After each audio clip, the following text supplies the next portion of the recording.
Hello, in this video we open a listing tab and we navigated to our markets data. This is the tab on the listing level that has the information of what's around our listing, although it does not include our listing information. So this is basically the occupancy and neighborhood pricing for all the properties in the region that have three bedrooms and 3 bathrooms and are directly close by. So we can see when we hover over the dates, being the 25th of September in this case, from 2 years ago, last year and this year. If we move forward, it's normal that our occupancy for this year looks lower, and we still have a lot of time until the arrival date.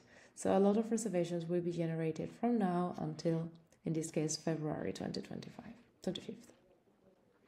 We can also see the average occupancy in the 2 years ago and the average past year occupancy. The same goes for pricing. This is the information we scrape from Airbnb, VRBO, and in this case Overpriced to compare how we're pricing versus the market. We can see in this case that for periods of the lower demand we go lower than the average, but for most times we keep having, especially farther out dates and demand days and like high demand dates, we keep having quite high prices.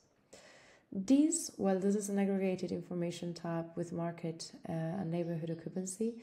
The stats tab that is right next to it, it's only gonna show our listing reservations, and it's gonna tell us what are the average rates we are achieving versus last year or 2 years ago, what is the occupancy looking like 2 years ago or this year, as well as revenue per stay day, booking windows, booking lead times, and stay length.